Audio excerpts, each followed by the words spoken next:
Hey everyone, Wolf Lord Rho here. Today we get around to our first Q&A in a long time.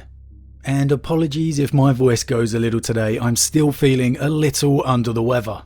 Now normally I read through the questions beforehand and prep my answers, but this time we're doing things a little different, as I'm going to be reading the questions for the first time now and giving my initial reaction answers. So this could be interesting. Now I did open questions up to YouTube, Instagram and from email. So today we're going to begin with the YouTube questions. And then next time we'll follow up with the email and the Instagram ones.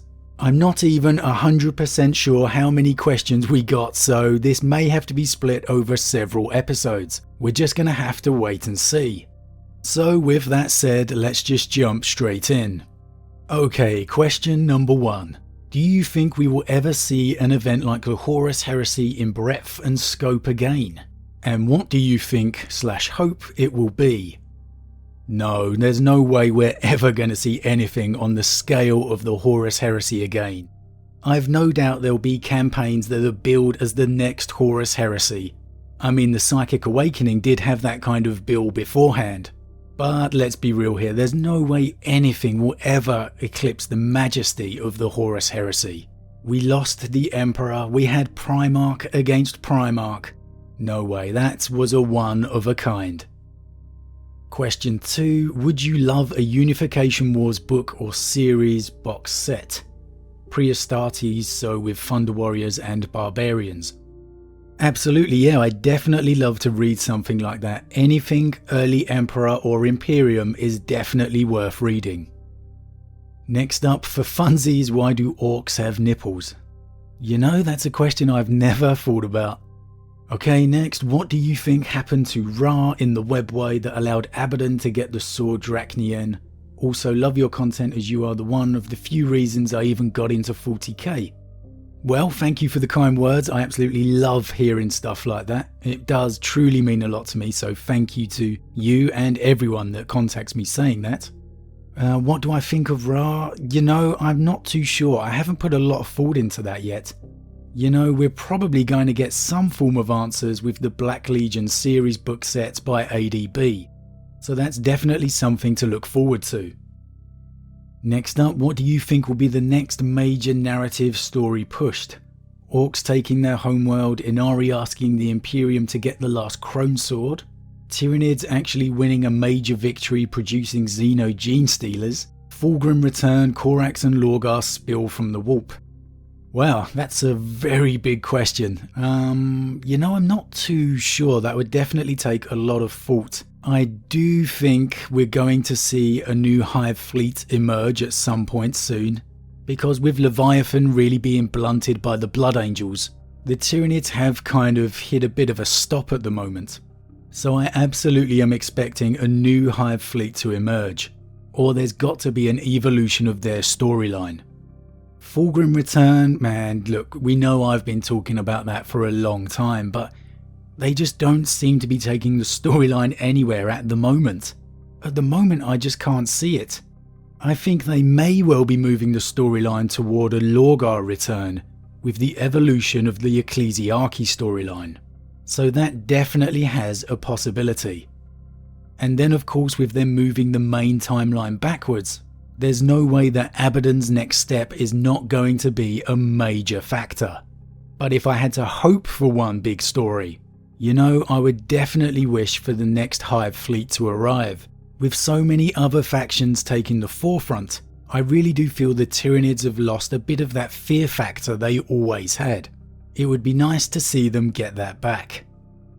Next question, do you think we will ever know what happened to the Lost Legions and Primarchs?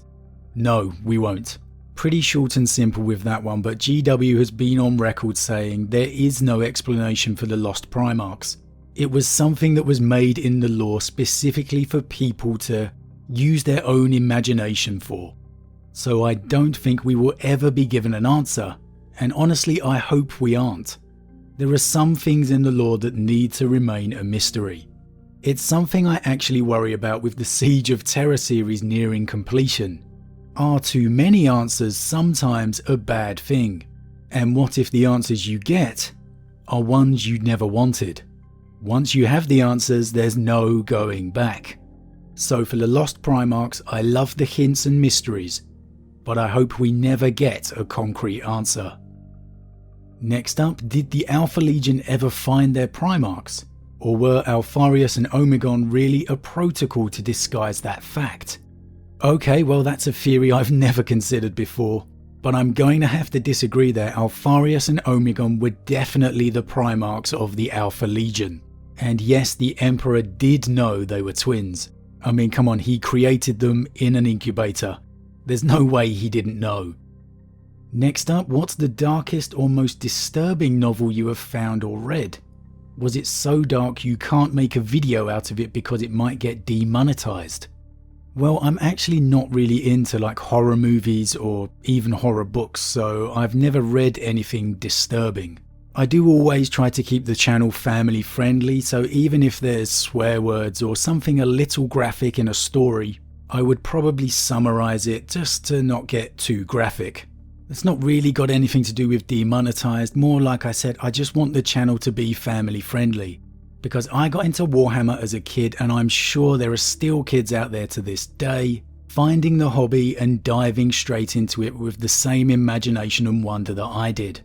Yes, the setting is grim dark, but I honestly don't think the stories need to have anything not family friendly.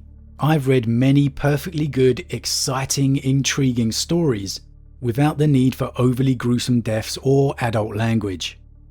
Next up, I'll ask the same question as last time. Okay, I apologise if I've missed your question before.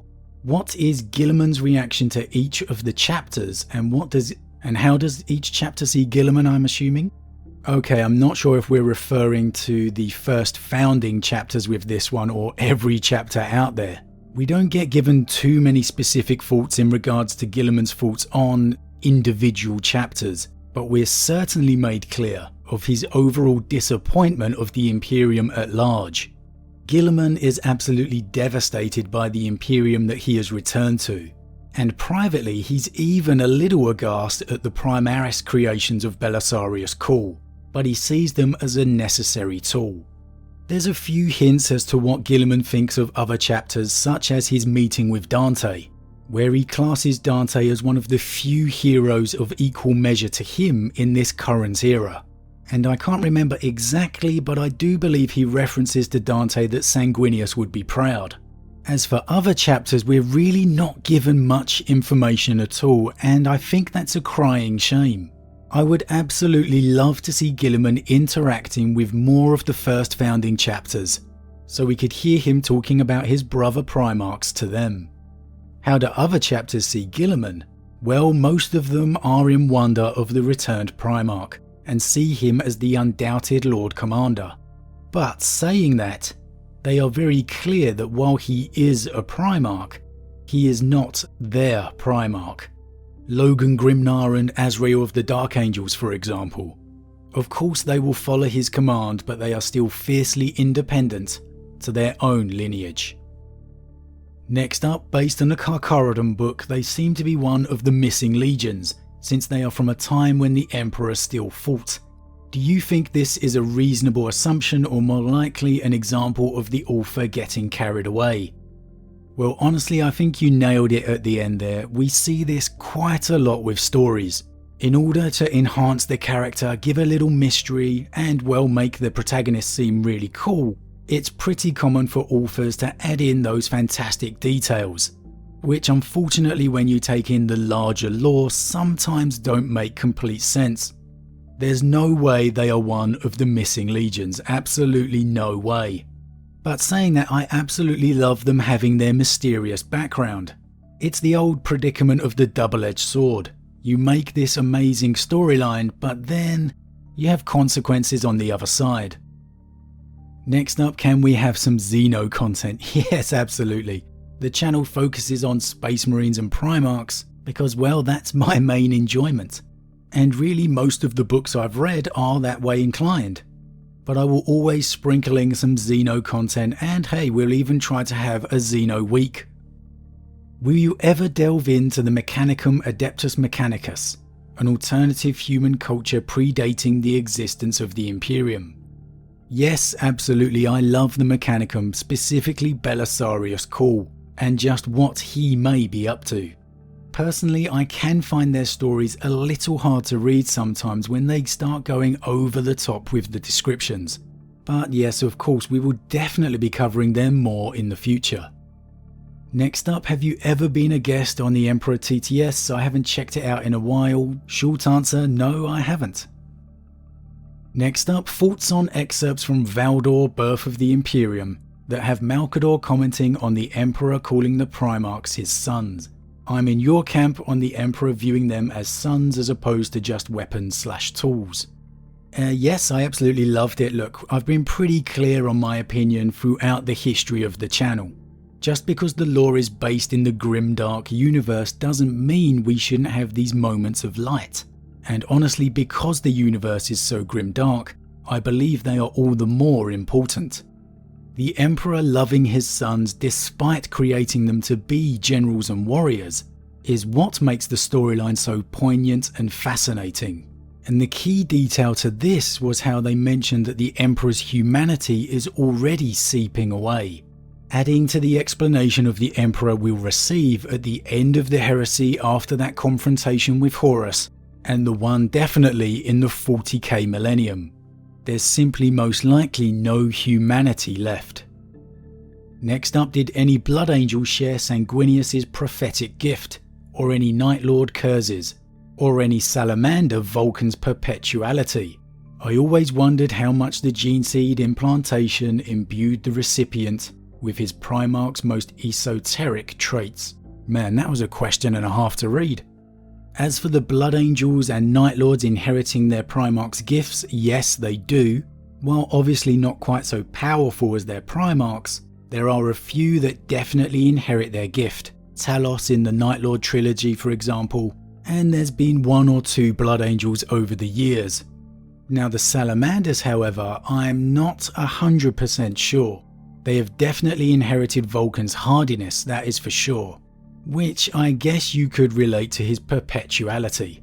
But as for Salamanders coming back from the dead, I've never read anything like that in the lore. I could be wrong, but I don't think there's any Salamander perpetuals out there. Next up, anyway, you can do a video on the Pariah gene seed or Untouchables and their link to the Necrons.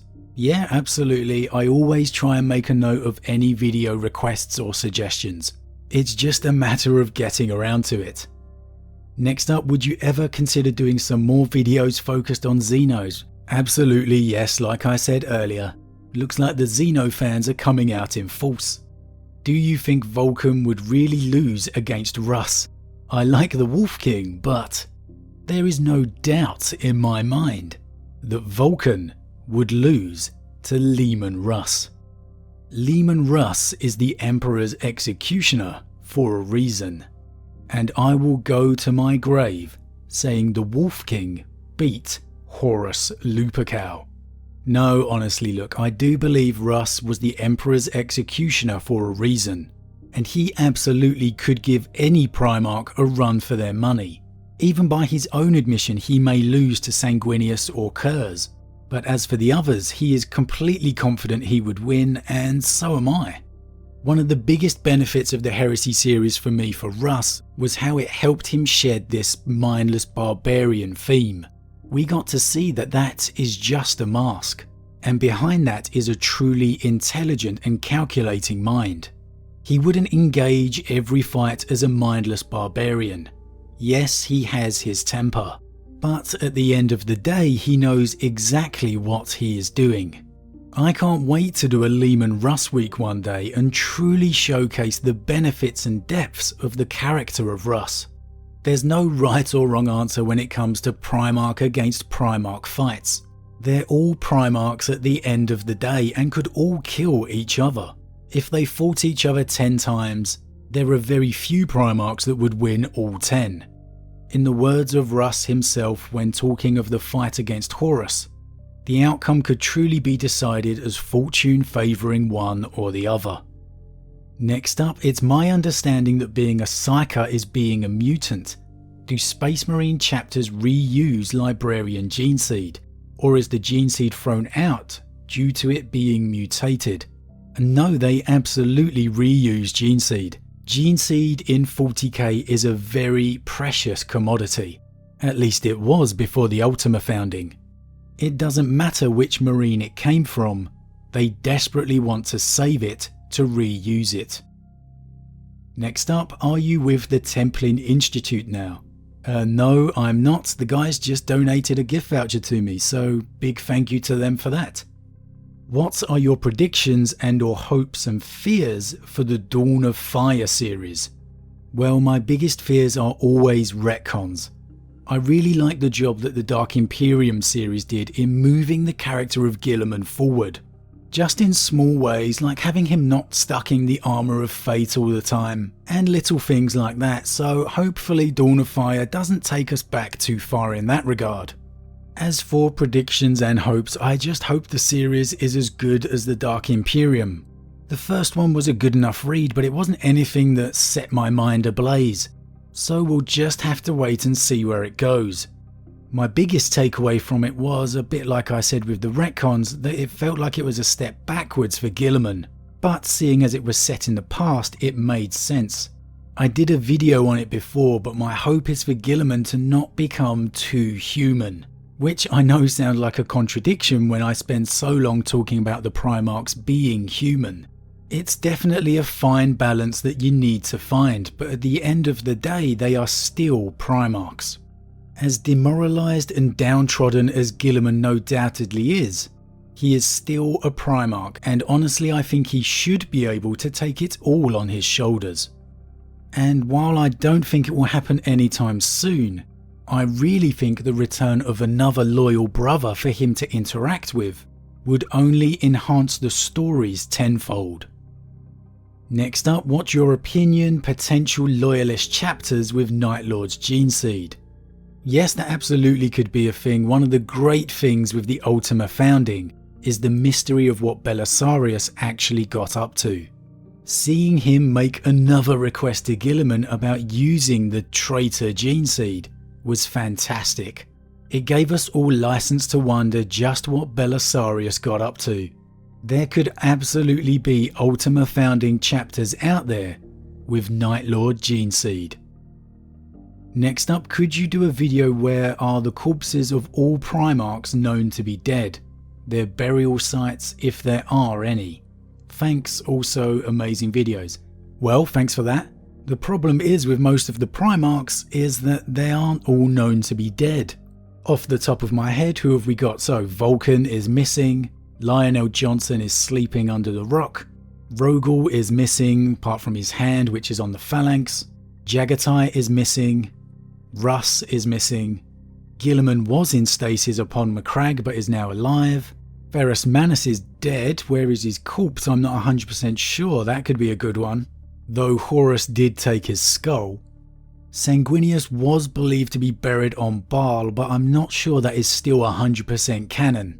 I don't recall it being referenced in a long time, and they do like to change the lore from edition to edition. Horus's body was destroyed. The rest of the traitor Primarchs still live. No, apart from Kurz, who was decapitated. I'm not too sure what happened to the rest of his body. I'm still reading the Night Lord's trilogy at the moment, so maybe I'll get the answers there. I would assume he was buried ceremoniously by the Night Lords, but hey, I'm not 100% sure. But it could be a good theory video, so yeah, that's definitely something I could look into. Next up, how do you come to play Warhammer 40k? I think I may have answered this in a previous Q&A, but when I was young I was bought a Space Crusade board game box set by my parents for Christmas, and well, I never looked back. Next up, does the Navy have ships with psychic weapons? Not that I know of, but I'm no expert in that regard. Chance we get Corax back in action and the Raven Guard back in fighting shape. Hate that Rabute is all alone. Corax would balance things out. I think he could beat Lorgar and Morty. Well, he could definitely beat Lorgar, as we've seen him wiping the floor with him already.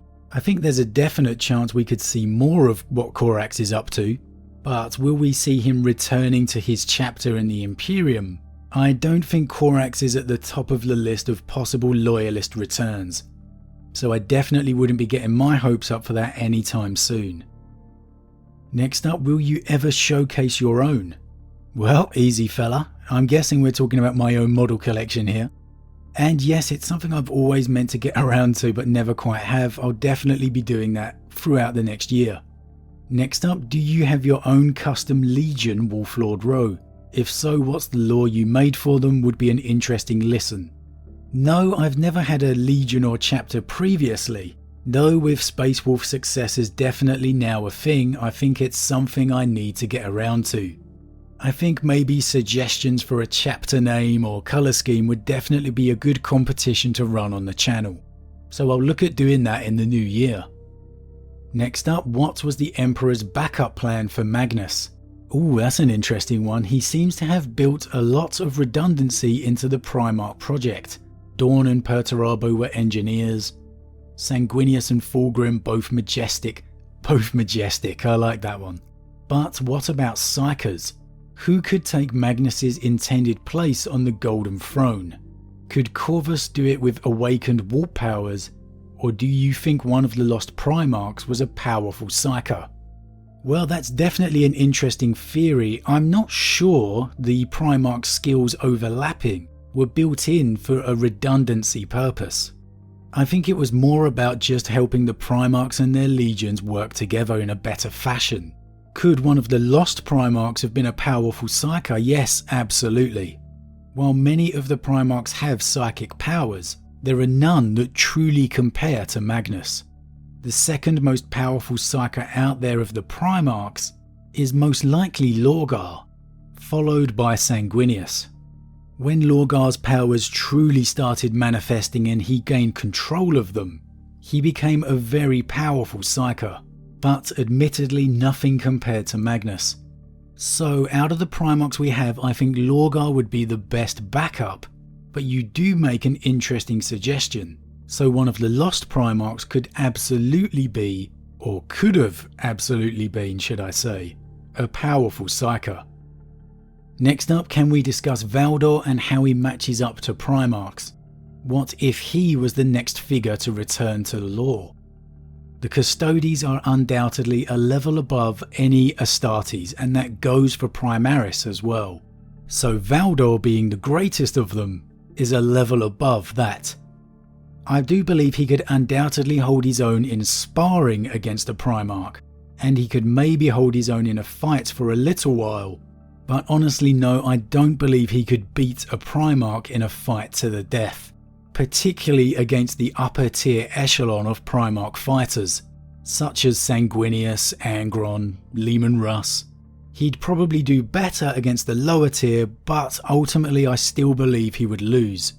Valdor is great, but he is not a Primarch. And what if he was the next figure to return to the lore? Well, I'd love to see Valdor again, but the purpose of the Custodes is pretty insular. They are bodyguards to the Emperor. Valdor never had any interest in the running of the Imperium by any stretch of the imagination. His only purpose was to defend the Emperor. So if he did return in the lore, he'd replace Trajan Valoris, and well, that's about it. I certainly don't see him assisting Guilliman with the running of the Empire. So I think the storyline possibilities for him would be quite limited. They'd have to think of something outside of the box to truly make his return groundbreaking or earth-shattering. I think the most intriguing possibility is he's out there somewhere within the Eye of Terror, possibly with Leman Russ, searching for a cure for the Emperor. Now, if he returned with that in mind, that would be amazing. Who is the best Primarch and why is it the Lion? I absolutely love Lion L. Johnson. I've been on record with that. I truly believe throughout the entire Horus Heresy series that he has had perhaps the best portrayal. He comes across as an absolute no-nonsense bad MFer. I don't think there could be any objections if you saw him come out the victor against any of his brothers. He'd even give Sanguinius a run for his money. So while yes, Russ may be my favourite, Lion L. Johnson is no slouch, and I would absolutely love to see him return. And I definitely think that would be the best next loyal brother to return. But if you expect me to concede him beating Russ, then I think you need to go back and read their encounter, because there's no way he beat Russ in that fight. Sucker punching Russ when his eyes are closed and he's laughing his head off is not winning a fight. So when are you going to do Salamanders Week or the big green guy? I swear you just pass them by every time. Now, I don't know what you're smoking, my friend, but there is a ton of Vulcan content on the channel. Quite possibly one of my favourite videos and moments in the Heresy is Vulcan's return to Terra and his reunion with Rogul. I absolutely loved that moment, and I was livid when it looked like it had been retconned. Although they have since said, oh no, Rogul was pretending. I think that's a bit of a cover-up for a mistake, because it certainly didn't read that way at all. But I'm glad they've done it, because it stays as one of my favourite moments and favourite uploads. Will there be a Salamanders Week or a Vulcan Week? Yes, absolutely. The problem is with Vulcan is that we've really already talked about most of his best moments. We've still got the Saga of the Beast series to cover, which will be a good highlight. But we really need to find out what he's getting up to in the throne room before we could truly dive into a Vulcan Week without covering content we've already discussed. And as for a Salamanders Week, yep, definitely, I just need to read more lore about them. Would you consider doing your own imaginings of certain events within the 40k timeline? I think many of us would be interested to see what changes you would make to events like, say, the Horus Heresy, and your theories on how your changes would impact the greater timeline. Well, that's a good question and suggestion. I haven't thought of that before, but yeah, definitely. That's definitely something I'm going to have to keep note of and think for a future video. Could Firehawks be an Ultramarine successor but have their gene sire be one of the lost Primarchs? Yeah, they definitely could. I may be wrong, but didn't I do an upload on the possible gene sire of the Firehawks not long ago? I'm going to have to go back and check that out. What book or books should I read to learn about Guilliman's return and Belisarius' call? Well, the best books to read are the Dark Imperium series, but you may want to wait now until the new versions are released, as they really are the best cover of what Guilliman has been doing since his return, and you even get to read about his death beforehand. His mistrust of Belisarius and everything that's going on, it's a fantastic read. So the Dark Imperium series is the way to go. We also have Belisarius' own follow-up with that, with Belisarius Call the Great Work. And we do now have the Dawn of Fire series as well, but I would recommend Dark Imperium over that, at least at the moment. Guilliman's actual return was covered back in the Gathering Storm campaign, but honestly, there's not a ton of information in it. They aren't novels, so to speak, and they give you more of just a general overview of the lore. Will you please talk about the Angel, not to be confused with Sanguinius? Different fellow altogether. Yeah, absolutely, I always try and keep track of suggestions. What is your favourite colour? My favourite colour is heather grey, like a very light, natural grey. And no, that's nothing to do with Space Wolves, although it may explain a few things. It's just a colour I like. Next up, hello Wolf Lord Rho, new comment. I have 3 questions, I hope you pick one, cheers. How do you rank Primarchs in their different area? I am thinking them as duelist strategic. Wow, man, this is going to be a long question. I am thinking them as a duelist, strategic, leader, blacksmith, defender, attacker, and more you can think of are needed as a Primarch and lead their sons' legions. What do you think each of Primarchs had for role when Emperor created them? If you can explain them in one word, then tell us the reason why you think so. One more thing. Lion being Imperium Exterminatus and Lehman as the Imperium Executioner. What 4 similar roles and differences do they have and their legions? Okay, well those kind of questions need to be covered in their own videos, but for that last one I think will be the shortest one to give a little bit of an answer to. This is a fairly common topic because when you're having writers embellishing and creating the Primarch storylines themselves, when you've got a band and cast of characters such as the Primarchs, and you have a whole host of writers trying to embellish their character and make each of them a badass character in their own right, then things are just going to naturally overlap. There's been countless times throughout the Heresy series where you'd read a novel that says this Primarch is the best fighter, this Primarch is the best general. It's just naturally going to happen. So I really don't worry too much about the Lion's role as opposed to Russ's. Leman Russ is the Emperor's executioner, there's no doubt about that. They have a very specific role when it relates to taking out other Primarchs and their legions. That doesn't mean the Lion can't be the Imperium Exterminatus, as you say. The Dark Angel's Legion were the first, and they have secrets going back that no other legion can match. The Lion has a method of warfare that is all about eradication and destruction. These kind of overlaps happen time and again throughout the Heresy series. I'll definitely be talking the events of the Lion's Primarch novel at some point, so we will cover that in depth then. Next up, can we say Russ disrespected Magnus as brother? He failed to destroy Horus when he had the chance. He condemned Magnus. Well, I see those as two very different encounters. In the fight against Magnus, Russ was enraged and lost his temper. He was fighting to kill Magnus, whereas in that fight against Horus, his heart wasn't truly in killing his brother. As we saw in that fatal moment, rather than delivering the killing blow, he begged with his brother to come back with him to Terra, to end the madness. He simply didn't have that same kind of bond and connection with Magnus. Before the fight with Magnus, he pleaded with him to not put up a resistance and to come with him to Terra. But once the fight was on, and Magnus was unleashing his sorcery, all bets were off. The fight with Horus was a very different matter. I'm not sure that counts as disrespecting him, or more just the frame of mind that Russ was in. Next up, we need more Wolves content. What happened to Ragnar after crossing the Rubicon? What happened to Logan Grimnar when he faced off with Magnus the Red? Yes, my friend, we will definitely be getting more Space Wolves content in the future. I just like to try and spread the love around. Man, I don't know how long this video is going to be going for, but there are way more questions than I was expecting.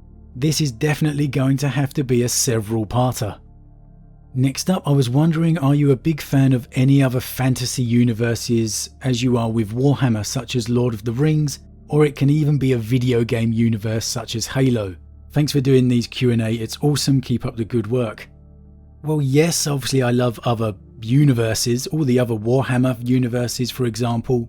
I'm a big fan, or I was a big fan of Warhammer Fantasy, the old world, so I'm really happy that is coming back. We will definitely be expanding to that content on the channel in the future. I haven't really dived in depth to the Age of Sigmar yet, but that's something else I want to do. If you follow me on Instagram, you know I've been watching the Lord of the Rings Extended Edition over Christmas. So yes, I absolutely love the Middle-earth universe. I'm a big Star Wars fan, the original trilogy, not the sequel, sorry. But hey, I'm an 80s baby, I'm an old guy. You know, I grew up watching Star Trek, Next Generation, Deep Space Nine, so I love those too. I always had an intention to create a Star Trek lore channel, I just never got around to it as the Wolf Lord Rho channel kind of exploded on me. A lot more than I was expecting. Can we see more pictures of your dog? Also, has your dog ever destroyed any of your models? Models, no, thankfully, but books? Well, yes, she's certainly tried. The latest being taking particular offence to Dante in Darkness of the Blood, but thankfully it was just a page or two. And hey, in a YouTuber household she's gonna have to have her own channel. Is Horus bald or does he shave his head? Horus is bald. At least that's the way it's always looked in the lore. Next up, any normal human characters that saw the Emperor in their lifetimes? Yeah, there's tons obviously that have seen him in the Horus Heresy series. Are there any alive now? Then no, it's like 10,000 years later. There's no way any real normal human could still be alive. And okay, the last question for this part, I think, as my recording time is currently looking at over an hour. That's without any editing or my breaths and stupid noises. When do you think the Wolf King will return? Well, obviously for the wolf time. No, honestly, as much as I'd love Guilliman to return right now, it's not going to happen. I don't think GW has any intentions of bringing any of the loyal Primarchs back just yet, or even probably for the foreseeable future. And if one does return, my money is still on Lionel Johnson. I do not think Russ has to wait until the wolf time to return, because hey, the Imperium's pretty much already in that state. I just think it makes more storytelling sense for someone like the Lion to return first. So as much as I would love it, unfortunately I don't think Russ will return until at least after Lionel Johnson and probably Rogel Dawn too. Okay, well that was actually a very fun Q&A, and don't worry if I haven't read your question yet. We quite clearly need to do more of these to get through the rest of the questions.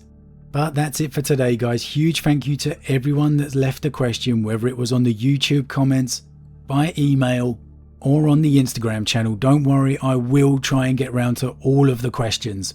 And a huge thank you to all my subscribers. I love the community that we have on this channel.